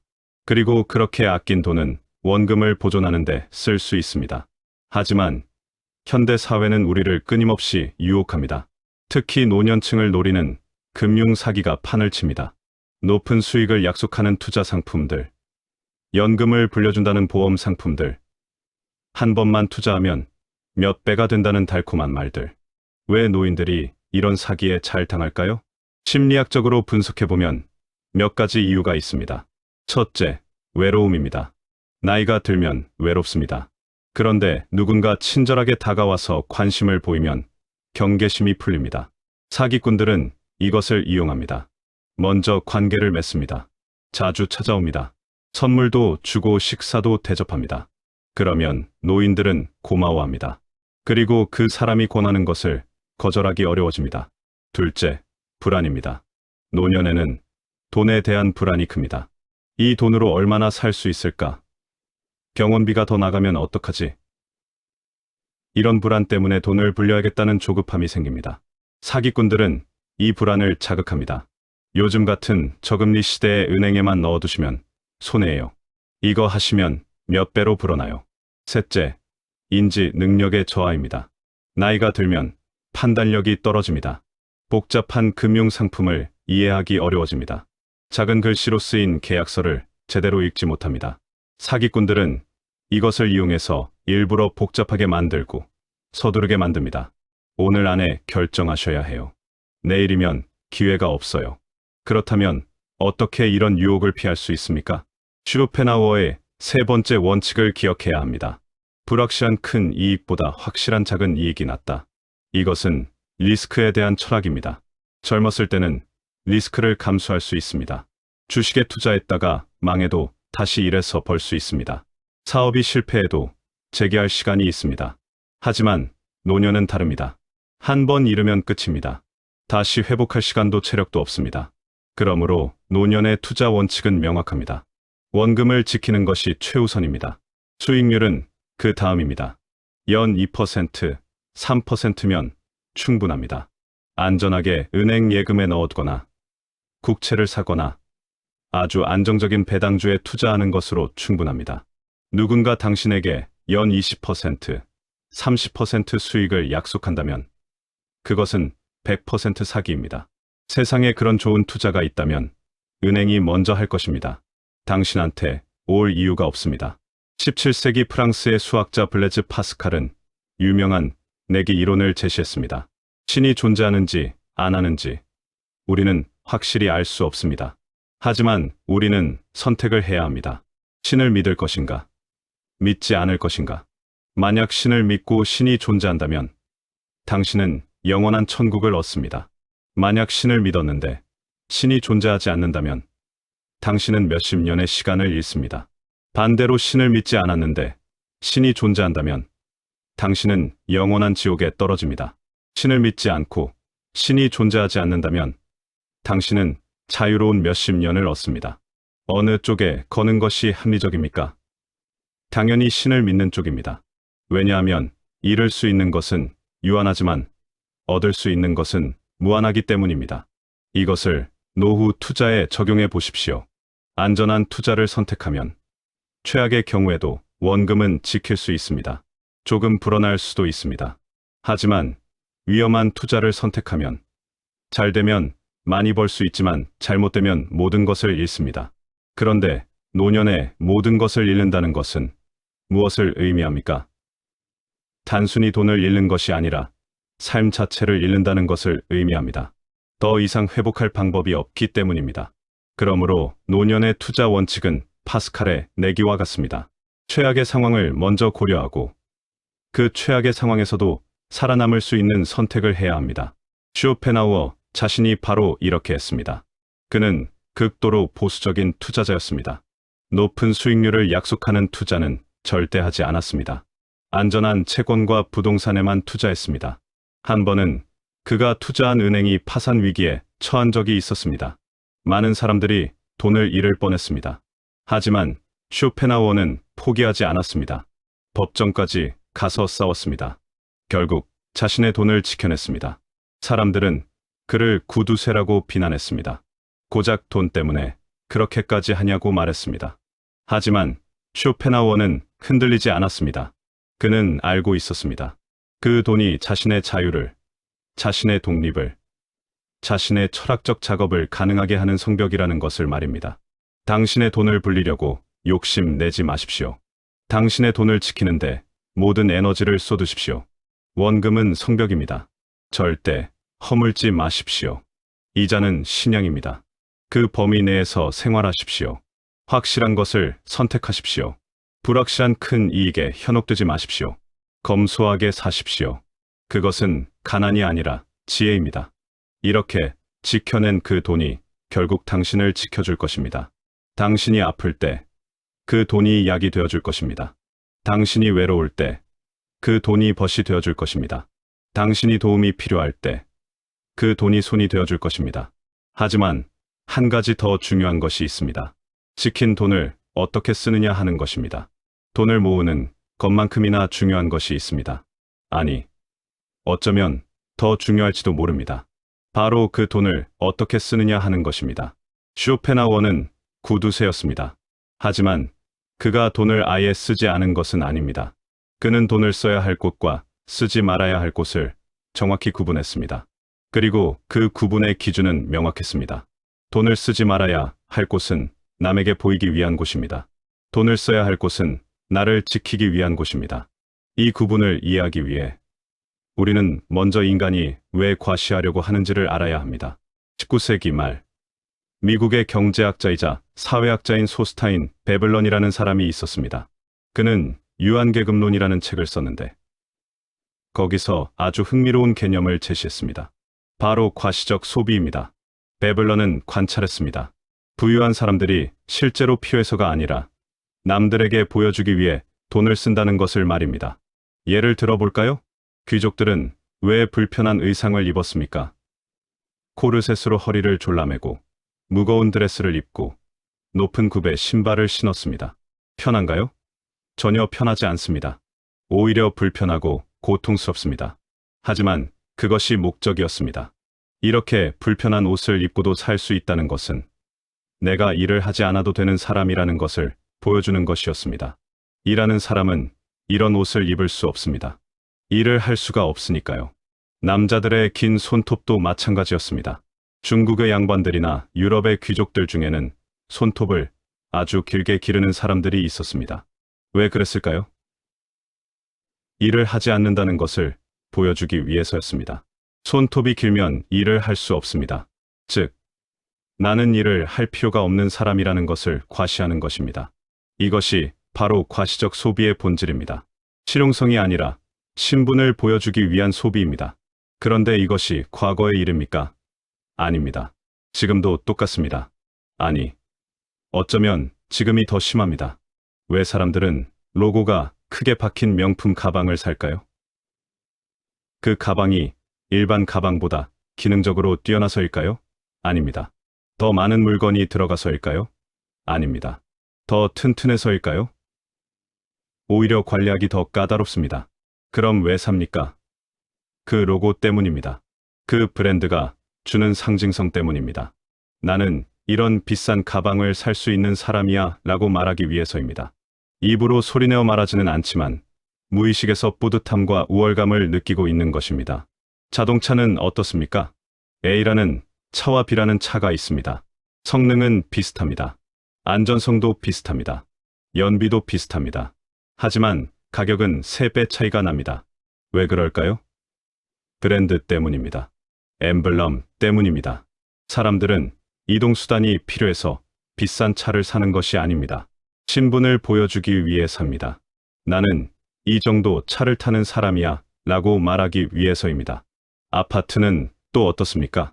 같은 면적, 같은 구조의 아파트인데도 위치에 따라 가격이 2배, 3배가 됩니다. 왜 그럴까요? 그 집이 더 편한가요? 더 따뜻한가요? 아닙니다. 주소 때문입니다. 이 모든 것이 베블런이 말한 과시적 소비입니다. 그런데 현대 사회는 과거보다 훨씬 더 과시적 소비를 부추깁니다. 왜냐하면 SNS가 있기 때문입니다. 예전에는 과시할 수 있는 대상이 제한적이었습니다. 내가 만나는 사람들, 내 동네 사람들, 내 직장 동료들 정도였습니다. 하지만 지금은 어떻습니까? 인스타그램을 켭니다. 내가 산 명품 가방을 올립니다. 좋아요가 100개, 200개 달립니다. 댓글이 달립니다. 부러워요. 멋져요. 저도 갖고 싶어요. 이 순간 뭔가 느껴집니다. 인정받는 느낌, 부러움을 받는 느낌, 내가 가치 있는 사람이라는 느낌. 하지만 그대여, 이것은 착각입니다. 프랑스의 철학자 장 보드리아르는 소비의 사회라는 책에서 아주 날카로운 통찰을 제시했습니다. 그는 말합니다. 현대인은 물건을 사는 것이 아니라 기호를 산다고 말입니다. 무슨 뜻입니까? 당신이 명품 가방을 살 때 당신은 실제로 가방이 필요해서 사는 것이 아닙니다. 그 가방이 상징하는 것, 즉 부유함, 성공, 세련됨, 이런 이미지를 사는 것입니다. 당신이 비싼 차를 살 때 당신은 이동수단이 필요해서 사는 것이 아닙니다. 그 차가 상징하는 지위, 성공, 안정을 사는 것입니다. 그런데 여기서 문제가 생깁니다. 기호는 끝이 없습니다. 한 단계를 올라가면 또 다른 단계가 보입니다. 명품 가방을 하나 샀는데 더 비싼 라인이 있습니다. 수입차를 샀는데 더 고급 브랜드가 있습니다. 강남에 집을 샀는데 더 좋은 동네가 있습니다. 이것이 바로 우리가 앞에서 이야기한 바닷물입니다. 마시면 마실수록 더 목이 마릅니다. 더 심각한 것은 정체성의 문제입니다. 보드리아르는 말합니다. 현대인은 소비를 통해 자기 정체성을 구성한다고 말입니다. 나는 이런 옷을 입는 사람이다. 나는 이런 차를 타는 사람이다. 나는 이런 곳에서 식사하는 사람이다. 소비가 나를 정의합니다. 내가 무엇을 가지고 있느냐가 내가 누구인지를 말해줍니다. 하지만 이것은 얼마나 위태로운 정체성입니까? 만약 경제적 위기가 오면 어떻게 됩니까? 만약 그 명품을 더 이상 살 수 없게 되면, 만약 그 차를 팔아야 하는 상황이 오면, 만약 그 집을 팔아야 한다면, 당신의 정체성은 무너집니다. 왜냐하면 당신의 정체성이 소유에 기반하고 있기 때문입니다. 중년, 노년으로 갈수록 이것은 더 큰 문제가 됩니다. 젊었을 때는 끊임없이 올라갈 수 있습니다. 수입이 늘어나고 더 좋은 것을 살 수 있고 더 높은 소비 수준을 유지할 수 있습니다. 하지만 은퇴하면 어떻게 됩니까? 수입이 끊깁니다. 저축한 돈으로 살아야 합니다. 소비 수준을 낮춰야 합니다. 그런데 만약 당신의 정체성이 소비에 기반하고 있다면 그것을 낮춘다는 것은 당신 자신을 낮추는 것처럼 느껴집니다. 견딜 수 없습니다. 그래서 무리를 합니다. 계속 같은 수준의 소비를 유지하려고 합니다. 그러다가 노후 자금이 바닥나고 결국 파산합니다. 이것이 바로 보여주기 위한 소비의 함정입니다. 쇼펜하우어는 이런 소비를 가장 어리석은 낭비라고 비웃었습니다. 그는 말했습니다. 남들에게 보이기 위해 돈을 쓰는 것은 타인의 노예가 되는 것이다. 당신은 돈으로 타인의 인정을 사려고 하지만 그 인정은 절대 당신을 만족시키지 못한다. 왜 그럴까요? 인정은 중독성이 있기 때문입니다. 한 번 받으면 또 받고 싶습니다. 100개의 좋아요를 받으면 200개를 원하게 됩니다. 200개를 받으면 500개를 원합니다. 끝이 없습니다. 그리고 무엇보다도 그 인정은 진짜가 아니기 때문입니다. 사람들이 당신의 명품 가방을 보고 부러워할 때 그들이 진짜로 당신이라는 사람을 존중하는 것입니까? 아닙니다. 그들은 그 가방을 부러워하는 것입니다. 만약 내일 당신이 그 가방을 잃는다면 그들의 부러움도 함께 사라집니다. 동창회에 나가서 좋은 차를 타고 가면 사람들이 관심을 보입니다. 하지만 그것은 당신에 대한 관심입니까? 아니면 그 차에 대한 관심입니까? 이 모든 것이 결국 텅 빈 것입니다. 바닷물을 마시는 것처럼 갈증만 더할 뿐 진짜 만족을 주지 못합니다. 그렇다면 쇼펜하우어는 돈을 어디에 쓰라고 했습니까? 나를 지키는 곳에 쓰라고 했습니다. 첫째, 건강입니다. 나이가 들수록 건강이 가장 중요합니다. 건강을 잃으면 모든 것을 잃습니다. 아무리 돈이 많아도, 아무리 좋은 집에 살아도 아프면 아무 소용이 없습니다. 그러므로 건강을 위한 지출은 아끼지 말아야 합니다. 좋은 음식을 먹으십시오. 값싸고 몸에 해로운 음식으로 끼니를 때우지 마십시오. 신선한 채소, 좋은 단백질, 건강한 지방, 이런 것들에 투자하십시오. 정기 검진을 받으십시오. 병원비가 아깝다고 미루지 마십시오. 조기에 발견하면 적은 비용으로 치료할 수 있습니다. 미루다가 병이 악화되면 오히려 더 많은 돈이 듭니다. 운동하십시오. 헬스장 회비가 아깝다고 생각하지 마십시오. 그 돈으로 당신은 건강을, 체력을, 활력을 사는 것입니다. 치과에 가십시오. 이가 나쁘면 제대로 먹을 수 없습니다. 제대로 먹지 못하면 영양 상태가 나빠지고 전체적인 건강이 악화됩니다. 쇼펜하우어 자신도 건강에는 돈을 아끼지 않았습니다. 좋은 음식을 먹었고 규칙적으로 산책했고 필요하면 의사를 불렀습니다. 둘째, 안전입니다. 안전한 환경을 유지하는 것은 매우 중요합니다. 특히 나이가 들면 더욱 그렇습니다. 집이 너무 낡고 위험하다면 수리하거나 이사하십시오. 계단이 가파르고 미끄러우면 안전장치를 설치하십시오. 겨울에 난방이 제대로 안 되면 보일러를 고치십시오. 이런 것들이 사치처럼 보일 수 있습니다. 하지만 이것은 사치가 아닙니다. 생존의 문제입니다. 나이가 들면 작은 사고도 큰 부상으로 이어집니다. 젊었을 때는 넘어져도 금방 일어나지만 노인이 넘어지면 골절이 됩니다. 골절이 되면 입원해야 하고 입원하면 근육이 약해지고 결국 거동이 불편해집니다. 그러므로 안전에 대한 투자는 절대 아끼지 마십시오. 셋째, 자유입니다. 쇼펜하우어가 가장 중요하게 생각한 것이 바로 이것입니다. 하기 싫은 일을 하지 않을 자유, 누구에게도 종속되지 않을 자유. 이 자유를 유지하기 위해서는 돈을 써야 합니다. 예를 들어 누군가 당신에게 부탁을 합니다. 귀찮은 일입니다. 하기 싫습니다. 하지만 거절하면 관계가 틀어질까봐 걱정됩니다. 이럴 때 돈이 있으면 어떻게 됩니까? 당당하게 거절할 수 있습니다. 왜냐하면 그 사람의 도움이 필요하지 않기 때문입니다. 자식들이 명절에 오라고 합니다. 가고 싶지 않습니다. 피곤합니다. 하지만 안 가면 섭섭해할까봐 걱정됩니다. 이럴 때 경제적으로 독립되어 있으면 어떻게 됩니까? 솔직하게 말할 수 있습니다. 이번에는 쉬고 싶구나. 대신 다음에 내가 좋은데 데리고 갈게. 자식들도 이해합니다. 왜냐하면 당신이 그들에게 경제적으로 부담을 주지 않기 때문입니다. 이것이 바로 돈이 주는 자유입니다. 그런데 현대 사회에는 미니멀리즘이라는 유행이 있습니다. 적게 소유하고 단순하게 살고 물질에서 자유로워지자는 운동입니다. 겉보기에는 쇼펜하우어의 철학과 비슷해 보입니다. 하지만 여기에는 역설이 있습니다.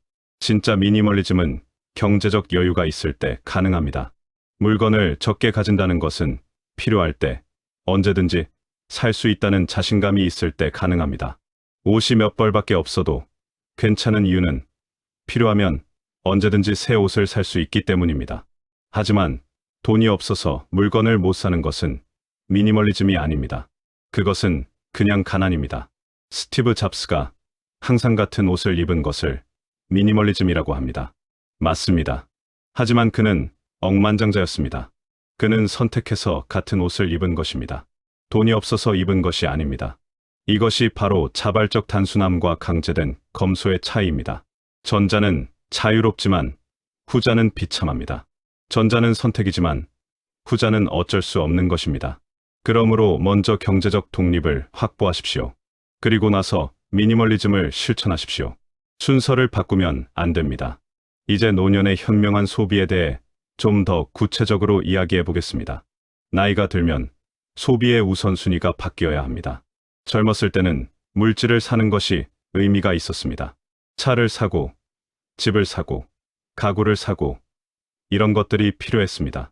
하지만 노년에는 어떻습니까? 노년에는 물질보다 경험이 중요합니다. 여행을 가십시오.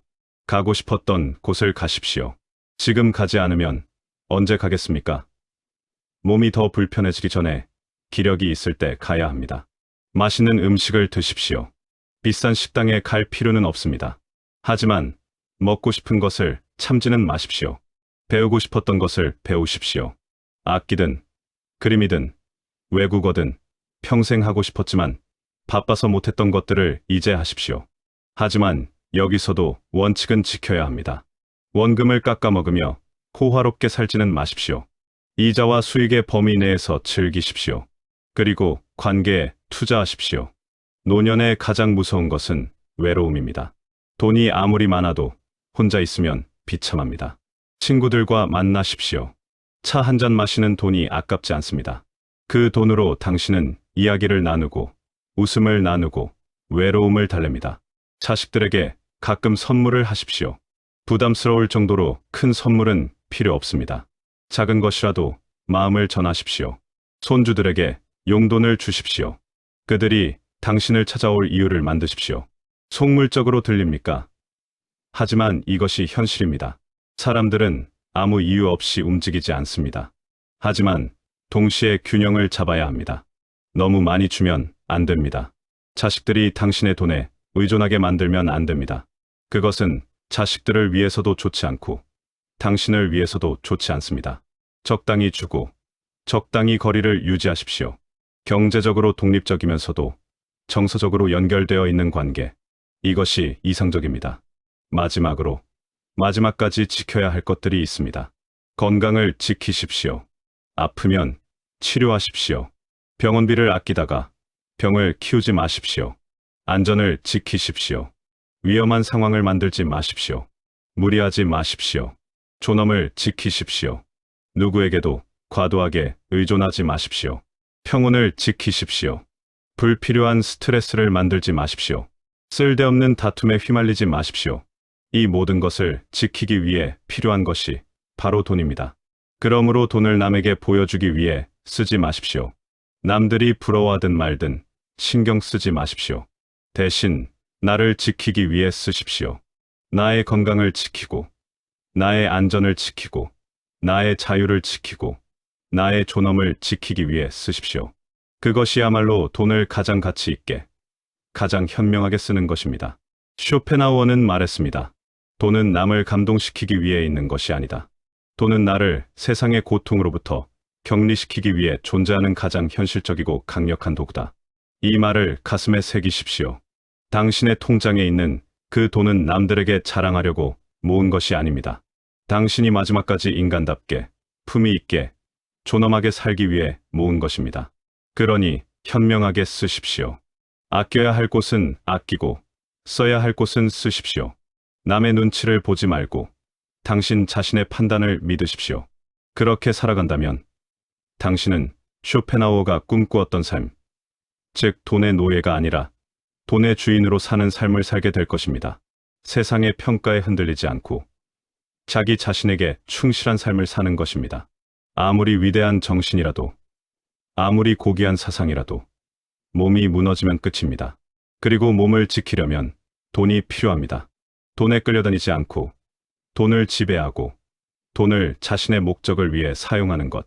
이것이 바로 힘 있는 삶입니다. 그렇다면 구체적으로, 현실적으로 오늘을 사는 우리는 어떻게 해야 합니까? 특히 이미 50대, 60대, 70대가 된 우리는 무엇을 해야 합니까? 먼저 50대에게 말하고 싶습니다. 지금이 가장 중요한 시기입니다. 아직 시간이 있습니다. 아직 벌 수 있습니다. 아직 준비할 수 있습니다. 늦었다고 생각하지 마십시오. 늦었다고 생각할 때가 가장 빠를 때입니다. 지금부터라도 진지하게 노후를 준비하십시오. 통장을 점검하십시오. 지출을 줄이십시오. 불필요한 과시적 소비를 멈추십시오. 자식들에게 과도하게 퍼주지 마십시오. 물론 도와주고 싶은 마음은 압니다. 하지만 당신 자신의 노후가 먼저입니다. 자식들이 아무리 효자 효녀라도 그들도 그들의 삶이 있습니다. 당신을 완전히 책임질 수는 없습니다. 건강에 투자하십시오. 지금부터 운동하고 잘 먹고 정기 검진을 받으십시오. 50대의 건강을 지키는 것과 잃는 것의 차이는 10년, 20년 후에 엄청난 차이로 나타납니다. 60대에게 말하고 싶습니다. 이제 결단할 때입니다. 마지막 10년의 전략을 세워야 합니다. 은퇴했거나 곧 은퇴할 것입니다. 더 이상 큰 수입은 기대하기 어렵습니다. 그러므로 지금 가진 것을 어떻게 관리하느냐가 전부입니다. 원금을 지키십시오. 절대로 깎아먹지 마십시오. 아무리 유혹적인 투자 이야기가 들려와도 흔들리지 마십시오. 생활 수준을 낮추십시오. 젊었을 때처럼 살 수는 없습니다. 인정하기 힘들지만 받아들여야 합니다. 큰 집이 필요 없다면 작은 집으로 옮기십시오. 차가 부담스럽다면 처분하십시오. 자존심의 문제가 아닙니다. 생존의 문제입니다. 관계를 정리하십시오. 에너지를 빼앗는 관계, 돈만 들어가는 관계는 과감히 정리하십시오. 대신 진짜 소중한 사람들과 깊은 관계를 맺으십시오. 70대 이상에게 말하고 싶습니다. 이제는 존엄하게 소진하는 단계입니다. 평생 모은 돈을 무덤까지 가져갈 수는 없습니다. 적절히 사용하십시오. 하지만 현명하게 사용하십시오. 건강이 최우선입니다. 아프면 치료하십시오. 병원비를 아끼지 마십시오. 이 나이에 건강을 잃으면 모든 것을 잃는 것입니다. 가족과의 시간을 가지십시오. 자식들, 손주들과 좋은 추억을 만드십시오. 하지만 경제적 경계는 분명히 하십시오. 하고 싶었던 것을 하십시오. 평생 미뤄왔던 것들, 이제 하지 않으면 영영 못할 것들을 하십시오. 하지만 여기서 중요한 것은 돈과 의미의 균형을 찾는 것입니다. 오스트리아의 정신과 의사이자 심리학자인 빅터 프랭클을 아십니까? 그는 나치 수용소에서 살아남은 사람입니다. 그곳에서 그는 인간의 삶에서 가장 중요한 것이 무엇인지 깨달았습니다. 바로 의미입니다.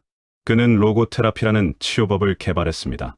로고는 그리스어로 의미를 뜻합니다. 즉, 의미를 통한 치료입니다. 프랭클은 말했습니다. 인간은 의미를 필요로 한다고 말입니다. 아무리 물질적으로 풍요로워도 의미가 없으면 공허합니다. 반대로 아무리 고통스러워도 의미가 있으면 견딜 수 있습니다. 수용소에서 그는 보았습니다. 같은 끔찍한 환경에서도 어떤 사람은 살아남고 어떤 사람은 죽었습니다. 차이가 무엇이었습니까? 몸이 더 튼튼해서? 아니었습니다. 의미가 있었습니다. 나는 살아서 밖에 나가야 해. 아내가 기다리고 있어. 나는 이 경험을 책으로 써야 해. 세상에 알려야 해. 나는 내 연구를 완성해야 해. 이런 의미가 그들을 살아있게 만들었습니다. 이것을 노년의 삶에 적용해 봅시다. 돈은 중요합니다. 우리가 지금까지 이야기한 모든 것이 그것을 말해줍니다. 돈이 없으면 존엄하게 살 수 없습니다. 자유롭게 살 수 없습니다. 하지만 동시에 돈만으로는 충분하지 않습니다. 아무리 돈이 많아도, 아무리 경제적으로 안정되어 있어도 삶의 의미가 없다면 공허합니다. 그러므로 우리에게 필요한 것은 균형입니다. 돈은 수단입니다. 존엄은 목적입니다. 돈을 모으고 지키는 것은 존엄하게 살기 위해서입니다. 돈 자체가 목적이 되어서는 안 됩니다. 쇼펜하우어가 돈을 사랑한 이유도 바로 이것이었습니다. 그는 돈 자체를 사랑한 것이 아니라 돈이 가능하게 하는 삶을 사랑한 것입니다. 자유로운 사색, 방해받지 않는 연구, 세상의 간섭으로부터의 독립, 자기 자신으로 사는 삶. 이것이 그가 진정으로 원한 것이었고, 돈은 그것을 가능하게 하는 도구였습니다. 여러분도 마찬가지여야 합니다. 돈을 모으십시오. 하지만 그것이 전부는 아닙니다. 왜 당신은 돈을 모읍니까? 무엇을 위해 아낍니까? 그저 많이 가지기 위해서입니까? 아닙니다. 당신은 마지막까지 당신 자신으로 살기 위해 돈을 모으는 것입니다. 누구에게도 짐이 되지 않기 위해 돈을 지키는 것입니다. 아플 때 치료받고, 외로울 때 벗을 만나고, 하고 싶은 것을 하면서 살기 위해 돈을 아끼는 것입니다. 돈은 목적이 아니라 수단입니다. 그렇다면 목적은 무엇입니까? 각자가 스스로 답해야 합니다. 어떤 사람에게는 가족과 함께 행복한 시간을 보내는 것일 수 있습니다. 어떤 사람에게는 평생 하고 싶었던 공부를 마치는 것일 수 있습니다. 어떤 사람에게는 봉사 활동을 통해 사회에 기여하는 것일 수 있습니다. 어떤 사람에게는 그저 평온하게, 고요하게, 자연 속에서 사는 것일 수 있습니다. 무엇이든 상관없습니다. 중요한 것은 당신만의 의미를 찾는 것입니다. 그리고 그 의미를 실현하기 위한 토대로서 경제적 안정을 확보하는 것입니다. 의미 없는 부는 공허합니다. 하지만 부 없는 의미도 실현하기 어렵습니다. 둘 다 필요합니다. 균형이 필요합니다. 쇼펜하우어의 가르침은 결국 이것으로 귀결됩니다. 돈을 사랑하되 돈의 노예가 되지 마라. 돈을 지키되 돈을 위해 살지는 마라. 돈을 이용하여 진정으로 가치 있는 삶을 살아라. 그대여, 이제 결론에 다다랐습니다. 당신은 지금까지 많은 것을 들었습니다. 돈이 왜 중요한지, 어떻게 지켜야 하는지, 어떻게 써야 하는지를 들었습니다. 하지만 듣는 것만으로는 충분하지 않습니다. 실천해야 합니다. 오늘부터 당신의 재정을 점검하십시오. 불필요한 지출을 줄이십시오. 원금을 지키는 원칙을 세우십시오. 건강에 투자하십시오. 관계를 정리하십시오. 그리고 무엇보다도 당신이 진정으로 원하는 삶이 무엇인지 생각하십시오. 돈은 그 삶을 가능하게 하는 도구입니다. 돈이 목적이 되어서는 안 됩니다. 마지막까지 내가 나로 살기 위하여 마지막까지 존엄하게 살기 위하여, 마지막까지 자유롭게 살기 위하여 돈을 사랑하고 지키고 현명하게 사용하십시오. 그것이 바로 쇼펜하우어가 우리에게 전하는 자본주의 사회를 살아가는 가장 현실적이고 가장 지혜로운 방법입니다. 우리는 함께 쇼펜하우어의 지갑을 열어보았습니다. 그 안에는 우리가 평생 외면해왔던, 하지만 반드시 마주해야 할 진실들이 담겨 있었습니다. 돈 이야기만 나오면 우리는 거짓말을 한다고 했습니다. 돈이 중요하지 않은 척, 마음만 부자면 된다는 척, 청빈이 아름답다는 척합니다. 하지만 쇼펜하우어는 그 위선의 가면을 벗겨냈습니다. 그는 우리에게 말했습니다. 솔직해지라고, 정직해지라고. 돈은 중요합니다. 특히 나이가 들수록, 특히 노년에는 더욱 중요합니다. 그것을 인정하는 것이 부끄러운 일이 아니라고 말입니다. 돈이 모든 문제를 해결해 주지는 않습니다. 하지만 돈이 없으면 거의 모든 문제가 악화됩니다. 그러므로 돈을 사랑하십시오. 남들이 속물이라고 비난해도 신경 쓰지 마십시오. 그 비난이 당신의 노후를 책임져 주지 않습니다. 돈을 아끼고 지키고 현명하게 사용하십시오. 그것은 이기적인 것이 아닙니다. 오히려 그것은 당신 자신에 대한, 당신의 미래에 대한, 당신의 존엄에 대한 책임감입니다. 당신이 경제적으로 독립되어 있으면 당신의 가족도 편합니다. 당신의 자식들도 안심합니다. 당신의 주변 사람들도 당신을 더 존중합니다. 이것이 현실입니다. 받아들이십시오. 그리고 행동하십시오. 오늘부터 당신의 지갑을, 당신의 통장을, 당신의 미래를 진지하게 들여다보십시오. 무엇을 줄일 수 있습니까? 무엇을 지켜야 합니까? 무엇에 투자해야 합니까? 작은 것부터 시작하십시오. 오늘 하루 불필요한 지출을 하나 줄이십시오. 그것으로 충분합니다. 내일은 또 하나를 줄이십시오. 모레는 또 하나를 줄이십시오. 작은 실천들이 모여서 큰 변화를 만듭니다. 그리고 무엇보다도 당신 자신을 사랑하십시오. 당신의 노년을 소중히 여기십시오. 당신의 존엄을 지키십시오. 당신의 자유를 확보하십시오. 그것이 바로 당신이 평생 열심히 살아온 것에 대한 당신 자신에게 주는 가장 큰 선물입니다. 쇼펜하우어는 말했습니다. 여러분의 통장에 들어있는 그 숫자는 단순한 금액이 아닙니다. 그것은 여러분이 세상의 부당함에 고개 숙이지 않게 해주는 꼿꼿한 허리이자 불필요한 인간 관계에서 당당하게 걸어 나올 수 있는 두 발이며 남은 인생을 온전히 나 자신으로 살게 해주는 밧줄입니다. 이 말을 기억하십시오. 그리고 당신이 지켜낸 그 얼어붙은 자유를 이제는 당신의 행복과 존엄을 위해 조금씩 그리고 현명하게 녹여 쓰십시오. 세상의 풍파를 막아주는 든든한 성벽 안에서 가장 안전하고 가장 자유롭고 가장 품위 있는 노년을 보내시길 진심으로 응원합니다. 오늘도 이 영상을 끝까지 들어주신 여러분, 정말 고맙습니다. 여러분의 노년이 존엄하고 평온하기를, 그리고 무엇보다도 자유롭기를 기원합니다.